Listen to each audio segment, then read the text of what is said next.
Hello everybody, welcome to my channel judiciary prep hub. हम कर रहे हैं जेडीए जेल एग्जाम की तैयारी, जिसमें अभी हमने चैप्टर 13 तक कवर कर लिया है। आज हम कवर करेंगे चैप्टर 14, जो कि एक बहुत ही छोटा सेगमेंट है और बहुत ही इजी है। जितना भी हमारा टेक्निकल जो एस्पेक्ट था वो हमने कवर कर लिया है। English medium student, Hindi medium student, first time इस वीडियो को देख रहे हो तो वीडियो को लास्ट तक देखना। इंग्लिश और हिंदी दोनों में नोट्स हैं और साथ के साथ हर जो मेरा जो पैटर्न है कि एमसीक्यूज भी साथ के साथ सॉल्व करते हैं, लेकिन कुछ इजी पैटर्न है तो इतना एज सच अब कोई डिफिकल्ट एस्पेक्ट नहीं रहा है। ठीक है, तो हमारा जो चैप्टर 14 डील करता है वो बात करता है दारादार और ठेकेदार के बारे में। देखो, ठेकेदार में आपको एक बार आइडिया दे देती हूँ। ठेकेदार का मतलब होता है कि जैसे कि मेरी लैंड है और मैंने अपनी लैंड किसी को ठेके पर दे दी और मेरी लैंड पर ऑलरेडी एक टीनेंट है। ठीक है, मेरी लैंड है, मैंने अपनी लैंड को टीनेंट पर को ऑलरेडी दे रखा है, लेकिन मेरे बीच में और मेरे टीनेंट के बीच में जो चीजें मैनेज हो रही हैं वो एक ठेकेदार के द्वारा मैनेज हो रही हैं, जैसे कि वो रेंट कलेक्ट करके ला रहा है। तो बेसिकली अब वो जो ठेकेदार है उसके क्या राइट्स हैं, क्योंकि अभी हम पढ़ रहे हैं, जैसे अभी लास्ट वीडियो में हमने पढ़ा था जो विलेज सर्वेंट है उसके बारे में हमने पढ़ा और जो टीनेंट है उसके बारे में पढ़ा। अब हम पढ़ रहे हैं इस ठेकेदार, ये जो ठेकेदार है अब इसके क्या राइट्स और लाइबिलिटीज हैं। देखिए, 199 ने बताया कि जो इजारादार होता है, ठीक है, इजरादार होता है और ठेकेदार होता है, can exercise the rights of the lessor. ठीक है, तो वो जो है लीज अवधि के दौरान मालिक के कुछ अधिकार प्रयोग कर सकता है। अब एक बात बताओ, मेरी लैंड है और मैंने अपनी लैंड को लीज पर दे दिया। ठीक है, अब मैंने जिस पर्सन को लीज पर दिया वो तो होता है लेसी, और मैं कौन हुई? लेसर हुई। मैं हूं तो ऑनर, लेकिन जब मैं अपनी लैंड को लीज पर दे रही हूं तो मैं बन गई हूं लेसर। तो अब मेरी लैंड है, मैं लेसर हूं, जिसको टीनेंट को दी, ठीक है, वो लेसी है। अब हम दोनों के बीच में कौन जो है रिलेशन जो है मतलब मैनेज कर रहा है? हम दोनों के बीच में जो चीजें मैनेज कर रहा है वो कर रहा है ठेकेदार। अब बात ये कि ठेकेदार के पास कैसे राइट है, तो ये ठेकेदार जो मेरे राइट्स है, जो लेसर के राइट्स है, उनको भी एक्सरसाइज कर सकता है। ठीक है, तो जो इजारादार ठेकेदार है, अगर लीज अवधि के दौरान जो है लैंड दी गई है तो मालिक के कुछ अधिकार प्रयोग कर सकता है, लेकिन केवल अनुबंध की सीमा में। ठीक है, कैसे? As per the terms of the agreement. लेकिन वो कौन से अधिकार प्रयोग करेगा वो मैं बताऊंगी, वो लेसर बताएगा, वो ऑनर बताएगा। ठीक है, और वो क्या राइट्स उसको नहीं मिले हैं। ठीक है, वो कौन से राइट्स हैं जिसका वो प्रयोग नहीं कर सकता? Right to sue for enhancement of rent और इजेक्टमेंट ऑफ टीनेंट। अब आप एक बात बताओ, मेरी लैंड है, मैंने उसको लीज पर दिया है। अब वो जो वहां पर जो लेसी है, ठीक है, उसका रेंट अगर कम है तो उसके रेंट की इन्हेंसमेंट की बात तो मैं करूंगी ना, मैं ऑनर हूं। ठीक है, मैंने लैंड को जो है टेनेंसी पर दिया या लीज पर दिया है, तो मैं इनहेंस करूंगी। बेशक मैंने अपनी लैंड को जो मैं लेसर हूं, मैंने बेशक हम दोनों के बीच में जो मैनेजमेंट कर रहा है ठेकेदार कर रहा है, पर उसको ये राइट नहीं दिया कि जाओ तुम रेंट इनहेंस करवाने के लिए कोर्ट में सूट फाइल कर दो। ये राइट उसके पास नहीं है। ठीक है, तो right to sue for enhancement of rent ये ठेकेदार के पास नहीं है। ना ही उसके पास है इजेक्टमेंट करवा सकता वो टीनेंट की, ना ही वो इजेक्टमेंट का सूट फाइल कर सकता उस टीनेंट के खिलाफ। क्यों? क्योंकि टीनेंट ने जो लैंड ली है लीज पर, वो किससे ली है? लेसर से, मतलब वो जो ओनर है उससे ली है, ठेकेदार से नहीं ली। तो इसलिए ये राइट उसको नहीं दिए गए। दूसरा, राइट टू मेक और अलाउ इम्प्रूवमेंट। एक बात बताओ, मेरी लैंड है, मैंने लीज पर दी है, तो ये ठेकेदार कौन होता है? ये बताने के लिए कि हाँ टेनेंट को ठीक है तुम इम्प्रूवमेंट कर लो। उसके पास कोई अधिकार नहीं है, ना तो इम्प्रूवमेंट करने का ना ही करवाने का। ठीक है, ना तो वो खुद उस लैंड पर इम्प्रूवमेंट कर सकता है, ना ही वो अलाउ करवा सकता है। सुधार ना तो खुद कर सकता है, ना ही अनुमति देने का अधिकार है उसके पास। दूसरा, राइट टू कट ट्रीज। अगर उस लैंड पर कोई ट्रीज है, ठीक है, तो उसके पास कोई राइट नहीं है उस ट्रीज को जो है कट करने का। ठेकेदार के पास कोई राइट नहीं है। ठीक है, दूसरा, right to sue concessional tenants under chapter 12। जैसे हमने चैप्टर 12 में पढ़ा था ना कि कुछ टीनेंट्स होते हैं जो कम रेंट देते हैं, है ना, तो उनको हम कंसेशनल टीनेंट्स बोल रहे हैं। उनके खिलाफ भी मुकदमा दायर करने का कोई अधिकार नहीं है इस ठेकेदार के पास। ठीक है, तो क्या क्या अधिकार है? वो अधिकार प्राप्त है जो उसको अग्रीमेंट से मिल रहे हैं, लेकिन ये अधिकार उसको नहीं मिले हैं। तो क्या इंपॉर्टेंट है? During lease period lessor can not exercise these period. लेकिन एक बात याद रखना, जब लीज का पीरियड चल रहा है तो लेसर जो है can not exercise these rights. फिर उसके बाद है ट्रांसफर और सक्सेशन ऑफ इजारा और ठेका। क्या जो ये इजारा और ठेका होता है, ठीक है, कि इसको ट्रांसफर किया जा सकता है, इसका सक्सेशन होता है।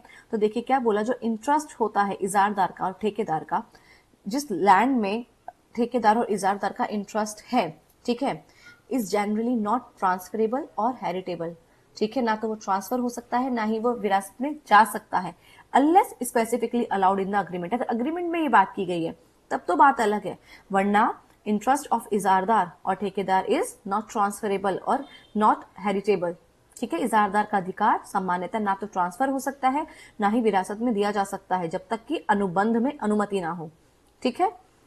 एक्सेप्शन है इसका कि वही अगर अग्रीमेंट ने अलाउ कर दिया है तो ट्रांसफर और इनहेरिटेंस हो सकता है और ये वैलिड भी माना जा सकता है।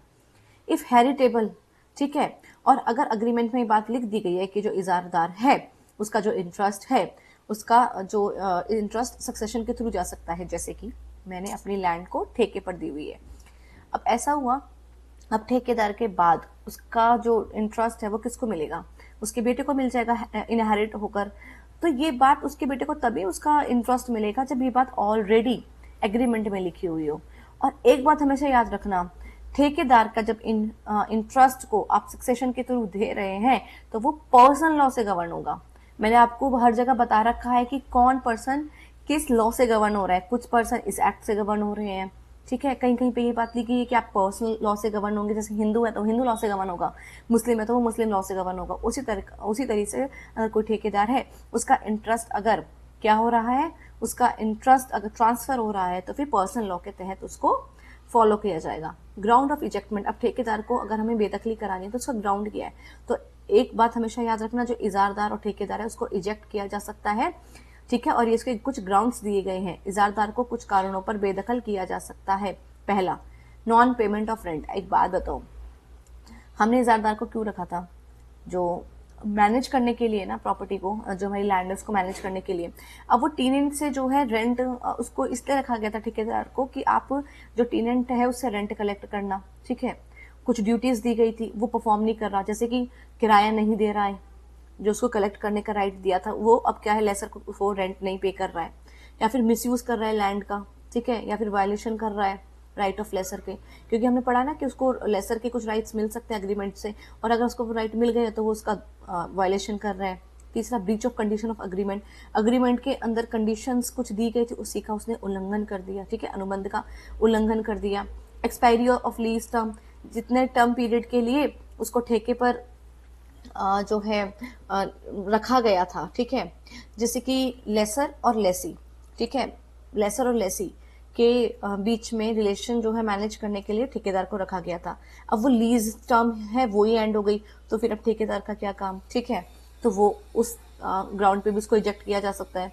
दूसरा, ऑपरेसिव बिहेवियर टुवर्ड्स टेनेंट और विलेजर्स, ठीक है, उसका जो है दमनकारी व्यवहार है, तो उस ग्राउंड पर भी क्या होगा, जो है ठेकेदार उसकी बेदखली कराई जा सकती है। फिर है procedure for ejectment. Ejectment can only be done by filing a civil suit. अगर आपको ठेकेदार का इजेक्टमेंट कराना है तो वो केवल किस ग्राउंड पर होगा, वो केवल किस प्रोसेस से होगा, तो आपको क्या करना होगा, मुकदमा दायर करना होगा, ठीक है। बेदखली केवल दीवानी मुकदमा दायर करके ही की जा सकती है। आप सिर्फ ऐसा नहीं है कि आपने डायरेक्ट उसको बेदखल कराना है तो इलीगल प्रोसेस से आपने हटा दिया, ठीक है, आप कभी भी इलीगल तरीके से नहीं हटा सकते हैं।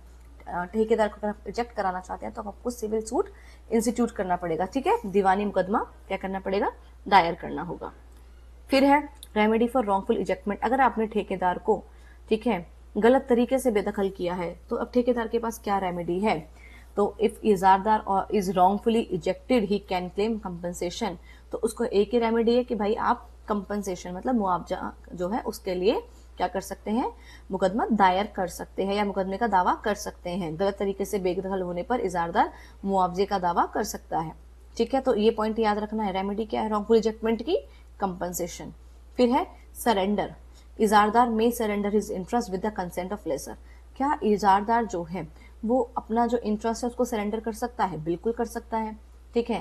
जैसे अग्रीमेंट है उन दोनों के बीच में कि ठीक है 3 साल तक तुम्हें इस जो लैंड है इसका ठेकेदार बनाया जा रहा है। अब वो 2 साल के बाद कह रहा है कि देखो लेसर को मैं नहीं कर सकता, मतलब उनके बीच में अग्रीमेंट है, लेकिन अगर वो दोनों फिर भी लेसर कंसेंट दे देता है कि चलो ठीक है तुम 3 साल से पहले भी अगर अपने इंटरेस्ट को सरेंडर कर रहे हो और मैं कंसेंट दे रहा हूँ कि तुम ऐसा कर सकते हो, तो फिर इजारदार क्या है मालिक की सहमति से अपनी लीज को छोड़ सकता है।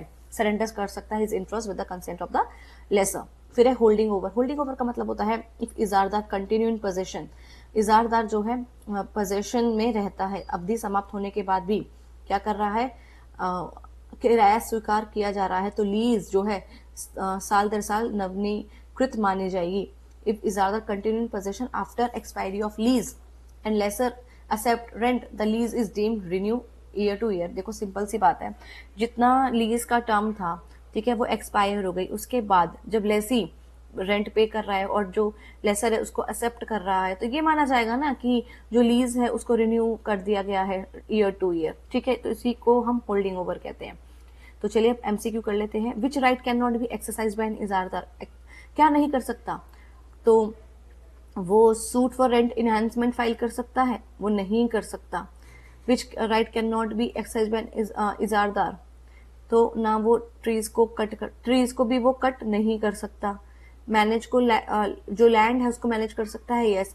जो रेंट है उसको कलेक्ट कर सकता है।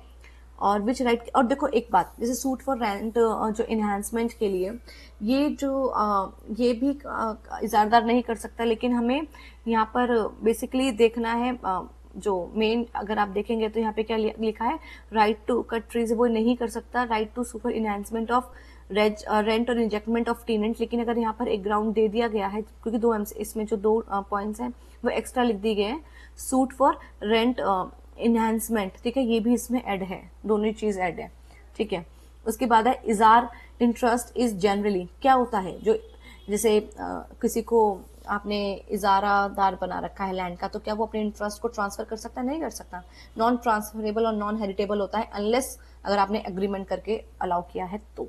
फिर है इजेक्टमेंट ऑफ इजारदार इज डन, जो इजेक्टमेंट होता है, अगर आप इजारदार को इजेक्ट करना चाहते हो तो वो सिर्फ और सिर्फ सिविल सूट के द्वारा किया जा सकता है, ठीक है। और अगर रॉन्गफुल इजेक्टमेंट अगर आपने किया है, तो रॉन्गफुल इजेक्टमेंट की क्या रेमेडी है कि वो कंपनसेशन को क्लेम कर सकता है इजारदार और ठेकेदार। होल्डिंग ओवर का मतलब क्या होता है कि जब आपकी लीज एक्सपायर हो गई और आप फिर भी रेंट को एक्सेप्ट कर रहे हैं, तो वो ईयर टू ईयर रिन्यूअल माना जाएगा, ठीक है।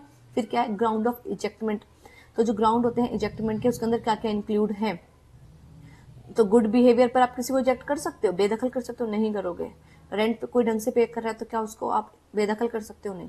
हाँ, अगर किसी ने कॉन्ट्रैक्ट का ब्रीच कर दिया है तो फिर आप उसको क्या कर सकते हैं, उस ठेकेदार को आप बेदखल कर सकते हैं। फिर सरेंडर क्या रिक्वायर करता है, देखिए जब अगर कोई ठेकेदार अपना इंटरेस्ट है उसको सरेंडर करना चाहता है, तो उसको क्या करना होगा, कंसेंट लेनी पड़ेगी लेसर की, ठीक है, वो बीच में से छोड़ के नहीं जा सकता। फिर ड्यूरिंग लीज, अगर लीज पर दिया गया है लैंड को, तो लेसर क्या नहीं कर सकता, lessor can not exercise restricted rights, तो फिर जो लेसर है वो जो उसको जो रेस्ट्रिक्टेड राइट्स हैं उसको एक्सरसाइज नहीं कर सकता, ठीक है। तो बेसिकली आज हमने अपना चैप्टर 14 को भी कवर कर लिया है, बहुत इजी कॉन्सेप्ट अब बचा है, कुछ एज सच नहीं है, ठीक है। तो अगर आपको वीडियो अच्छा लग रहा है so do like, do share, do comment and don't forget to subscribe my channel. That's all for today. Bye bye, take care.